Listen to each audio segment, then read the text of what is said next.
नेक संवाद में 30 कैबिनेट की बैठक, 14 जिलों पर लगी मुहर। धान खरीदी के लिए बड़ी राशि दी गई। बिहार सरकार ने एसएफसी को 6000 करोड़ की राशि दी है।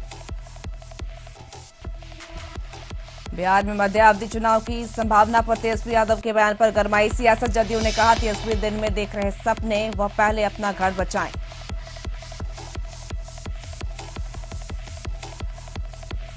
किसानों के समर्थन पप्पू यादव। जो आपके किसान न्याय मार्च पर पुलिस ने किया लाठीचार्ज, बीच सड़क पर गिर पड़े पप्पू यादव।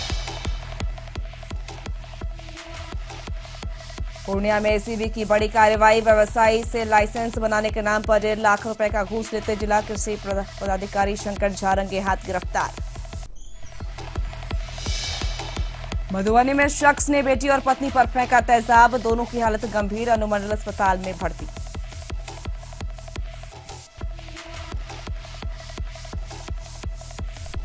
समस्तीपुर में ग्रामीणों के हाथ चढ़े, छिनतई कर भाग रहे बदमाश। लोगों ने जमकर की धुनाई, फिर बाइक में भी लगाई आग।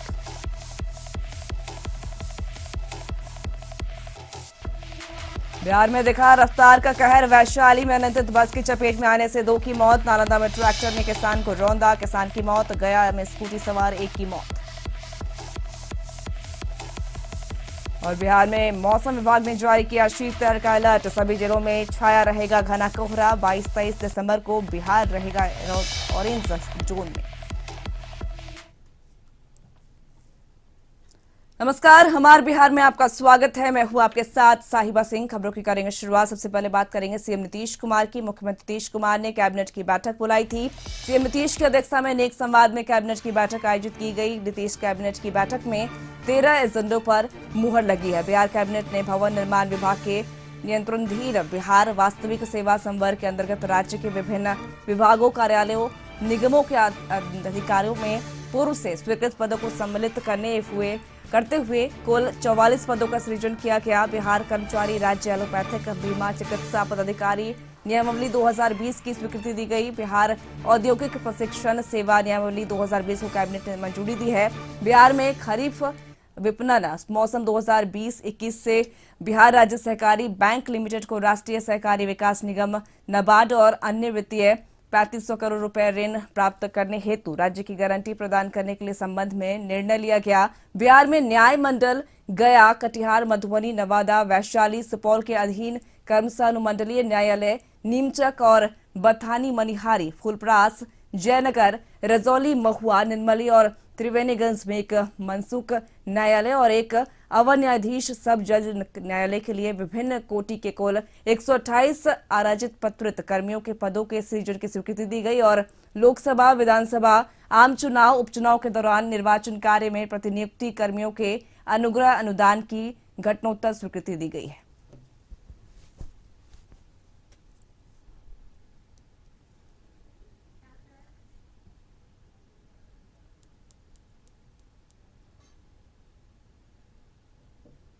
खबरों में आगे बढ़ेंगे। 20 लाख युवाओं को रोजगार देने के कैबिनेट के फैसले को अगली जामा पहनाने के लिए सीएम नीतीश कुमार ने कवायद शुरू कर दी है। इस बाबत सीएम ने आज विज्ञान एवं प्रौद्योगिकी और श्रम संसाधन विभाग की समीक्षा बैठक की। 7 निश्चय पार्ट 2 के तहत इन दोनों विभागों द्वारा चलने वाली योजनाओं की समीक्षा करते हुए नीतीश ने जहां दोनों विभागों के अधिकारियों को काम में तेजी लाने का निर्देश दिया, वहीं मेगा स्किल सेंटर्स जल्द से जल्द खोलने का निर्देश दिया गया। सीएम आवास के संकल्प में आयोजित इस बैठक में मुख्यमंत्री ने सभी पॉलिटेक्निक कॉलेजों में सेंटर ऑफ एक्सीलेंस बनाने के साथ ही युवाओं के लिए बेहतर तकनीकी प्रशिक्षण की व्यवस्था कराने का भी निर्देश दिया है ताकि उन्हें रोजगार मिल सके।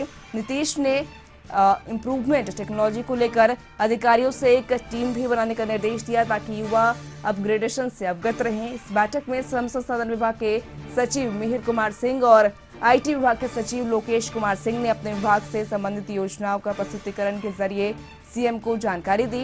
बैठक में आईटी मंत्री अशोक चौधरी और श्रम संसाधन मंत्री जीवेश मिश्रा और मुख्य सचिव दीपक कुमार के अलावा दोनों विभागों के अधिकारी मौजूद थे।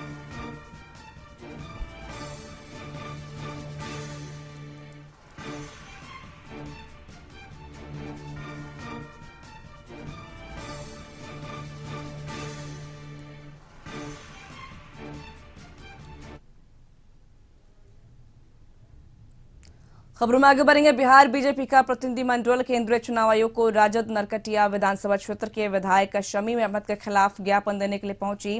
भाजपा के प्रतिनिधिमंडल में भाजपा चुनाव आयोग सेल के राधिका रमन, भाजपा प्रदेश महामंत्री सुशील चौधरी, वरीय अधिवक्ता एसडी संजय, बीजेपी मीडिया प्रभारी राकेश सिंह प्रतिनिधिमंडल में शामिल हैं। प्रतिनिधिमंडल ने चुनाव आयोग को ज्ञापन देते हुए कहा कि नरकटिया विधानसभा के राजद विधायक शमीम अहमद ने चुनाव आयोग को अपने नामांकन पत्र दाखिल में अपना आपराधिक मामले की जानकारी नहीं दी है, जो चुनाव आयोग की गाइडलाइन के खिलाफ है। चुनाव आयोग को हम शमीम अहमद के ऊपर चल रहे आपराधिक मामले का सबूत भी इस ज्ञापन के साथ दे रहे हैं ताकि चुनाव आयोग इस पर कार्रवाई करे।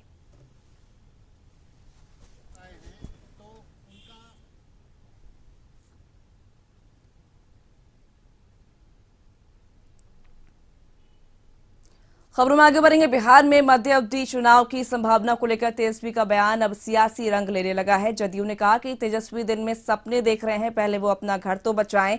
जल्द ही राजद और कांग्रेस के कई विधायक जदयू में शामिल होने वाले हैं। वहीं कांग्रेस नेता प्रेमचंद्र मिश्रा ने कहा कि बीजेपी जिस तरीके से नीतीश कुमार को काम करने नहीं दे रही है, ऐसे में नीतीश के सामने चुनाव के अलावा दूसरा कोई विकल्प नहीं है। चुनाव के पहले तो चुनाव जीतने की लगातार वो बातें करते रहे। अब जनता ने सड़क पर उन्हें फिर से एक बार छोड़ दिया है। अब एक बार फिर दीवार स्वप्न देखने की आदत उन्होंने पाल ली है। मुझे लगता है बिहार में 2 दशकों से ज्यादा का हमारा साथ है। ये जांचा परखा एक स्वाभाविक नैसर्गिक गठबंधन है। इस गठबंधन में किसी दरार की कोशिश अगर वो ढूंढ रहे हैं, मुझे लगता है उनको नाकामयाबी हासिल होगी। पार्टियां एनडीए की जो बड़ी पार्टी है बीजेपी और जेडीयू, जब से सरकार बनी है आप देखेंगे तो कई मुद्दों पर आपस में अंतर विरोध है। कैबिनेट का विस्तार नहीं हो पाना, महीने भर लग गए कैबिनेट की एक मीटिंग करने में, कई रिक्तियां हैं विधान परिषद में। तो ये तमाम चीजें बताने को पर्याप्त है कि सरकार तो बन डाली इन लोगों ने, लेकिन कई मुद्दों पर हमको लगता है मलाई खाने को लेकर आपस में तकरार चल रहा है। राजद पार्टी द्वारा चुनाव बिहार को लेकर की गई समीक्षा बैठक में तेजस्वी यादव मध्यावधि चुनाव बिहार में होने को लेकर दिए जाने वाले बयान पर बीजेपी प्रदेश अध्यक्ष संजय जायसवाल ने तेजस्वी पर तंज कसते हुए कहा कि दिन में सपने देखते हैं तेजस्वी, इसलिए इस तरह का बयान दे रहे हैं। जनता पर कम, अपराधियों पर ज्यादा भरोसा करते हैं। तेजस्वी पहले बैलेट लूट कर सत्ता में काबिज रहते थे, ईवीएम लूटने का कोई तरीका नहीं है, इसलिए सत्ता से बाहर हो गए हैं। मुंगेरी लाल के हसीन सपने तेजस्वी देख रहे हैं। देखते हैं, उसके अलावा उनकी जो पुरानी पहचान रही है वह जनता के वोटों पर कम और अपराधियों पर ज्यादा भरोसा करते हैं। और हम लोगों ने देखा है कि किस तरह से उनके जमाने में बैलेट लूट होती थी। जब से बैलेट बंद हो गया तब से उनकी भी दुकानदारी जो चलती थी वह बंद हो गई, क्योंकि ईवीएम लूटने की कोई सुविधा किसी को नहीं है और इसीलिए वो लगातार पराजित भी होते जा रहे हैं। खबरों में आगे बढ़ेंगे। बीजेपी प्रदेश अध्यक्ष संजय जायसवाल ने प्रेस कॉन्फ्रेंस करते हुए कहा कि कृषि कानून के समर्थन में बीजेपी भी बिहार में रैलियां करेगी और 93 विधानसभा में किसान सम्मेलन बीजेपी कर चुकी है। बिहार के किसानों ने इसका समर्थन भी किया है। बिहार के किसान जानते हैं कि किसानों का भला नरेंद्र मोदी सरकार ही कर सकती है। भारत सरकार 25 दिसंबर को किसान सम्मेलन करने जा रही है, जिसमें बिहार बीजेपी भी बढ़ चढ़कर हिस्सा लेगी। 25 दिसंबर को स्वर्गीय अटल बिहारी वाजपेयी जी की जयंती है। पीएम मोदी किसानों को संबोधित करेंगे। बिहार में भी प्रखंड स्तर पर इस कार्यक्रम को देखा जाएगा। बिहार के 534 प्रखंडों में कृषि कानून के समर्थन में रैलियां और जुलूस 25 दिसंबर को बीजेपी निकालेगी। कृषि कानून आए हैं, उनके समर्थन में बिहार में भी भारतीय जनता पार्टी किसान रैलियां करेगी। और मुझे बताते हुए यह हर्ष हो रहा है कि हम अभी तक 93 विधानसभाओं में किसान सम्मेलन कर चुके हैं।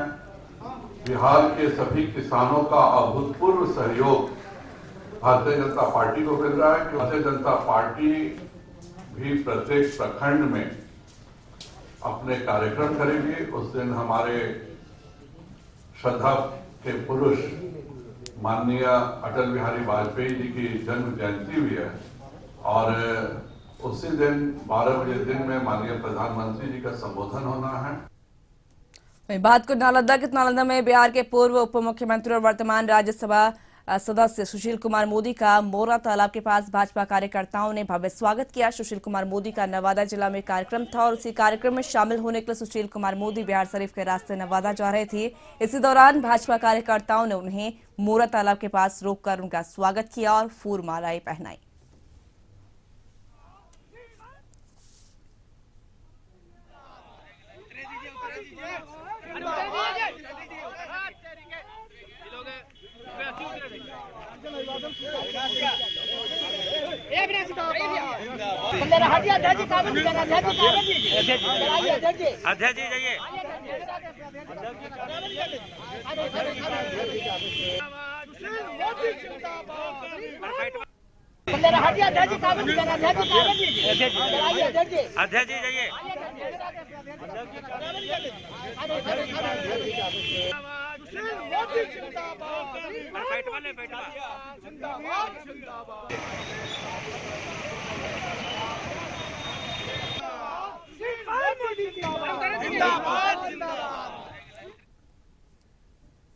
खबरों में आगे बढ़ेंगे। बीते 16 दिसंबर से जाप सुप्रीमो पप्पू यादव का कृषि कानूनों के प्रति विरोध प्रदर्शन जारी है। आज भी पप्पू यादव की जनतांत्रिक विकास पार्टी द्वारा पटना के राजभवन के लिए किसान न्याय मार्च निकाला जाना था, लेकिन पटना जिला प्रशासन ने उन्हें रास्ते में ही रोक दिया। इतना ही नहीं, जाप कार्यकर्ताओं के ऊपर प्रशासन ने लाठीचार्ज के साथ साथ वाटर कैनन का भी इस्तेमाल किया। बता दें कि प्रशासन द्वारा रोके जाने पर पप्पू यादव के कार्यकर्ता सड़क पर ही खड़े होकर प्रदर्शन कर रहे थे। इतने में जब प्रदर्शन उग्र हो गया तो प्रशासन द्वारा कार्यकर्ताओं पर लाठीचार्ज किया गया और वाटर कैनन का इस्तेमाल किया गया। की लड़ाई होगी, चरणबद्ध आंदोलन लड़ाई है और जब तक भारत के किसानों को अपने लागत का और मेहनत का अधिकार नहीं मिलेगा तब तक ये लड़ाई जारी रहेगी। आप सुप्रीम कोर्ट ने कहा आपको कमेटी बनाने के लिए, कमेटी बनाओ, कोई समझौता नहीं होगा, कमेटी बनाओ, किसान और सरकार के बीच का कमेटी, और हर साल मूल्य तय करे वो कि क्या लागत है और कितना मूल्य होगा। 30 दिसंबर तक है ना, कोविड-19 के तहत किसी प्रकार का जुलूस नहीं निकाला जाना है। सोशल डिस्टेंसिंग का अनुपालन हर रूप में करना है, अनिवार्य रूप से करना है। देख लिए किसी के पास फेस मास्क नहीं है, सोशल डिस्टेंसिंग का पालन नहीं किया है। और ये रिलीफ एक्ट के तहत इसमें धारा 51 से लेकर 60 के तक बहुत ही कठिन मतलब कि वो कानून है, वो इन लोगों को सजा वजा सब कुछ हो सकती है। इनको समझाने का प्रयास किए जाने के बावजूद भी इन लोगों को कोई असर नहीं हुआ। बिहार में भ्रष्टाचार को लेकर सरकार जीरो टॉलरेंस का दावा कर रही है, लेकिन इसके बावजूद भी रिश्वतखोर अफसर मानने को तैयार नहीं है। खबर पूर्णिया जिले के से सामने आ रही है और जहां निगरानी विभाग की टीम ने पूर्णिया के जिला कृषि पदाधिकारी शंकर झा को 1.5 लाख रुपए रिश्वत लेते हुए रंगे हाथ गिरफ्तार किया। निगरानी विभाग की ओर से मिली जानकारी के मुताबिक बताया जा रहा है कि पूर्णिया के जिला कृषि पदाधिकारी शंकर झा ने किसी काम को लेकर 1.5 लाख रुपए रिश्वत की मांग की थी, जिसकी सूचना एक व्यक्ति के द्वारा विजिलेंस की टीम को दी गई और जिसके बाद टीम ने आरोपी जिला कृषि पदाधिकारी के ऊपर नजर रखनी शुरू कर दी। मंगलवार को टीम ने रंगे हाथ पकड़ने के लिए जाल बिछाया और कृषि पदाधिकारी के दफ्तर से ही उसे रंगे हाथ गिरफ्तार कर लिया। परिवादी बम आलोक चौधरी से 1.5 लाख रुपया रिश्वत लेते हुए रंगे हाथ गिरफ्तार किया गया है। यह राशि बब्बन आलोक चौधरी का NS 31 पर कृषि से संबंधित कोई दुकान है, उसी का लाइसेंस होता है ना, उर्वरक का लाइसेंस, बीज का लाइसेंस, कीटनाशक का लाइसेंस, वही लाइसेंस को कुछ कारणवश रद्द कर दिया गया था। हाँ, उसी लाइसेंस को रिवाइव करने के लिए 1.5 लाख का डिमांड किए थे। यार रुकेंगे छोटे से ब्रेक के लिए, खबरों का सिलसिला जारी रहेगा।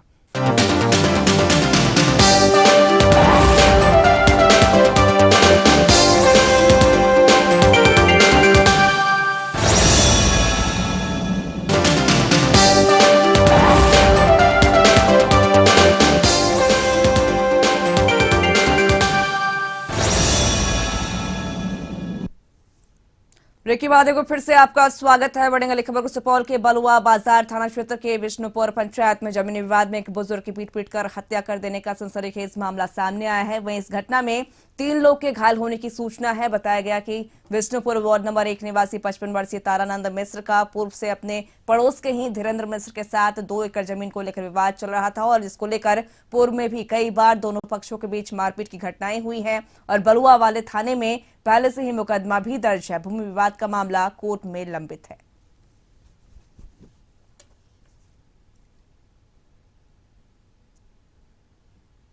खबर किशनगंज से। किशनगंज पुलिस ने हाईवे पर वाहनों से शराब लूटने वाले गिरोह का भंडाफोड़ किया है। कोचाधामन पुलिस ने गिरोह के मुख्य सरगना सहित 6 सदस्य को गिरफ्तार किया। किशनगंज जिला होकर 2 हाईवे गुजरती है। पहला दिल्ली कोलकाता से गुवाहाटी को जोड़ने वाली नेशनल हाईवे 31 और दूसरा NH 327 को पटना से सिलीगुड़ी को जोड़ती है। इसी दोनों हाईवे पर रात होते ही हाईवे लुटेरा गिरोह के सदस्यों का तूती बोलता है और गिरोह के निशाने पर होता है अवैध शराब से लदे वाहन। हाईवे पर पुलिस की जगह जगह हाईवे लुटेरे गिरोह का सदस्य अवैध शराब से लदी वाहनों का पीछा कर शराब की बोतलों को लूट लेते हैं और वहीं शराब माफिया द्वारा पैसे देने पर उसे छोड़ देते हैं। इसका खुलासा तब हुआ जब किशनगंज जिले के कोचाधामन थाने की पुलिस ने रात्रि गश्ती के दौरान किशनगंज और बहादुरगंज पथ के महियापुर गांव के समीप पीछा कर एक काले रंग के कार को पकड़ा।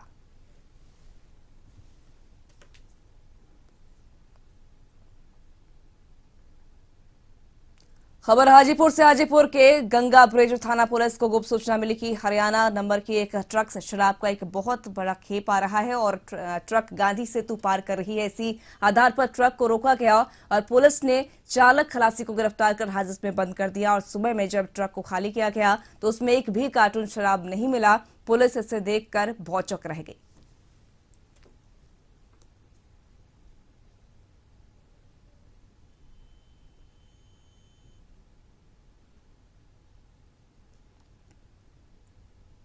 खबर सुपौल से। सुपौल जिले के निनमरी थाना इलाके में शादी का झांसा देकर एक युवती के साथ 2 साल तक यौन शोषण करने का मामला सामने आया है। मरौना थाना इलाके का रहने वाला युवक ने युवती के साथ 2 साल तक लड़की का यौन शोषण किया, लेकिन इस बीच जब युवक की शादी किसी अन्य लड़की से होने की बात चली तो उसमें मिलने के दहेज के लालच में युवक ने इस युवती से शादी करने से इनकार कर दिया, जिसके बाद पीड़िता निर्मली थाना पहुंचकर पुलिस से न्याय की गुहार लगा रही है। निर्मली पुलिस ने युवती का बयान दर्ज कर मेडिकल के सदर अस्पताल में लाया है और आगे की कार्रवाई में जुट गई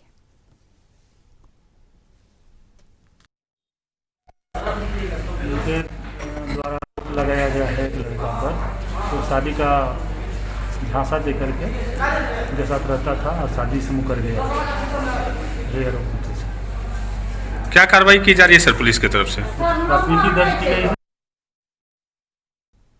सिमरी बख्तियारपुर के नवनिर्वाचित राजद विधायक यूसुफ सलाउद्दीन बीती रात अचानक सिमरी अनुमंडल अस्पताल पहुंचकर औचक निरीक्षण किया। इस दौरान अनुमंडल अस्पताल में गंदगी और कुव्यवस्था को देखकर विधायक यूसुफ सलाउद्दीन भड़क गए और मौके पर मौजूद स्वास्थ्य कर्मियों को जमकर फटकार लगाई। आपको बता दें कि सिमरी बख्तियारपुर अनुमंडल अस्पताल की कुव्यवस्था और खामियों को लेकर स्थानीय लोगों के द्वार लगाकर शिकायतें मिल रही थी और जिसके बाद बीती रात राजद विधायक यूसुफ सलाउद्दीन अनुमंडल अस्पताल पहुंचकर औचक निरीक्षण किया। इस दौरान राजद विधायक यूसुफ सलाउद्दीन ने कहा कि सिमरी बख्तियारपुर अनुमंडल अस्पताल काफी जर्जर स्थिति में चल रहा है और स्वास्थ्य सेवा उपलब्ध कराने को लेकर स्वास्थ्य विभाग के पदाधिकारियों के द्वारा बड़ी लापरवाही बरती जा रही है।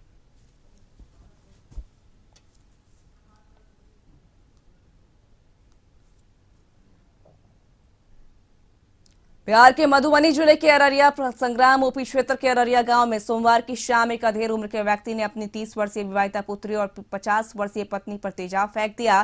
तेजाब से दोनों बुरी तरह से झुलस गई। वहीं बता दें आपको कि बेटी की मौत हो गई है और बता दें कि पत्नी फिलहाल इलाजरत है। घटना प्रकाश में आई है कि एक 50 वर्षीय महिला को और उसकी बच्ची को उसके ही हस्बैंड अन्य घर में आपसी मोटरटाव के चलते तेजाब फेंक दिया, जिससे उनके वो इंजरी हो गई है और वो यहाँ पर झंझारपुर अस्पताल में इलाज के बाद उनको DMC से रेफर किया गया है और इसी क्रम में वो फेंकने वाला जो अभियुक्त है उनका हस्बैंड वो अरेस्ट हो गया और आगे की कार्रवाई।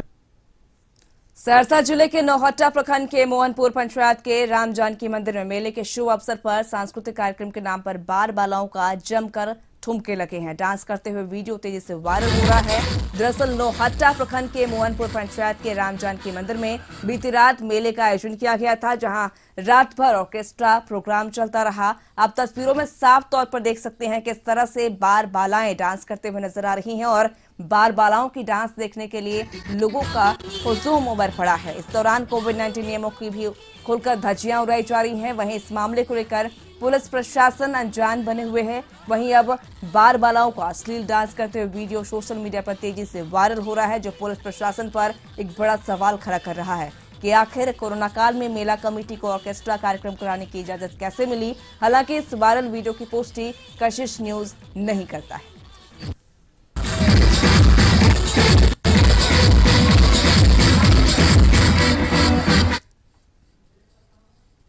खबर गोपालगंज से। गोपालगंज कड़ाके की ठंड की वजह से जहां पूरा बिहार घने कोहरे और शीतलहर के चपेट में है, वहीं बॉलीवुड के मशहूर फिल्म अभिनेता पंकज त्रिपाठी इन दिनों अपने पैतृक गांव में सर्दियों को एंजॉय कर रहे हैं। बिहार के गोपालगंज जिला स्थित बरौली के बेलसंड में पंकज त्रिपाठी के पहुंचने की सूचना पर सुबह से ही उनके फैंस का तांता लगा हुआ है और युवाओं में सेल्फी लेने की होड़ मची है। पंकज त्रिपाठी की आने वाली कौन कौन सी फिल्में हैं, इसको लेकर उन्होंने कशिश न्यूज के संवाददाता से बात की। पंकज त्रिपाठी ने कहा कि वो कई दिनों से अपने घर बरौली के बिलसन में छुट्टियां मना रहे हैं। वो बहुत सालों के बाद अपने गांव में खुद को ओस की बूंदों से भिगोने आए हैं और वो अपने मां और पिता भी के साथ मिलने भी आए हैं। उन्होंने कहा कि मुंबई में बिहार की तरह ठंड नहीं पड़ती, यहाँ सर्दियों में ओस की बूंदों को देखकर उनका मन खिल उठता है, जो मुंबई में नहीं मिलता। इसलिए वो वर्षों बाद यहाँ ठंड में छुट्टियां मनाने आए हुए हैं। अच्छा है, सर्दियों का मौसम, माँ बाबू जी से मिलना था, बड़ी ही निजी यात्रा है ये, तो बस समय बिता रहे हैं। अपनी फिल्मों पर बताइए, कौन सी फिल्में? हाँ, कागज आएगी अभी, और कागज आएगी 7th को, जो सलमान खान साहब ने प्रोड्यूस की है, सतीश कौशिक जी डायरेक्टर हैं उसके, और बड़ी खूबसूरत फिल्म है। ये एक बायोपिक है जिसमें मैं केंद्रीय किरदार में हूँ। लाल बिहारी मृतक जी की बायोपिक है वो, यहीं अपने आजमगढ़ के थे हैं।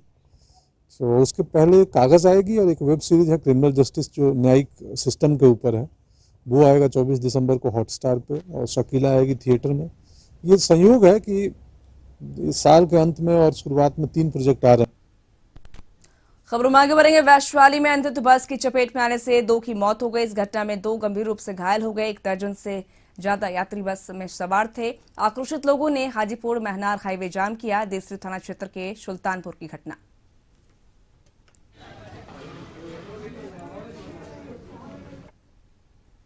वहीं नालंदा में पटना के पालीगंज से लखीसराय जा रही बोलेरो गाड़ी की ओर रखवी में पिकअप वैन से टक्कर हो गई, जिससे बोलेरो गाड़ी पर सवार 6 लोग बुरी तरह से जख्मी हो गए। सभी घायलों को इलाज के लिए बिहार शरीफ सदर अस्पताल में भर्ती कराया गया।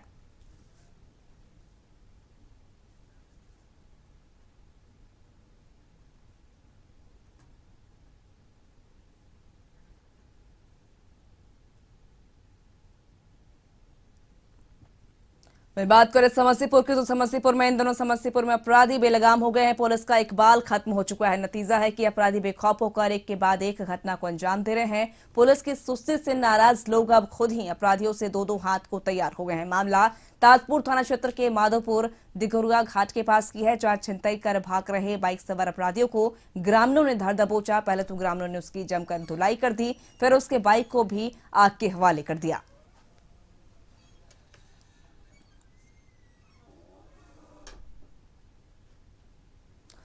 बात करें ठंड की, तो खगड़िया जिले में भी कड़ाके की ठंड कहर ढा रहा है। जिले के 7 प्रखंड में जारी ठंड से लोग परेशान हैं। चारों तरफ फैले कोहरे की धुंध के कारण दिन में भी विजिबिलिटी कम है, जिससे खासकर NH और SH पर सड़क दुर्घटना की संभावना बढ़ गई है।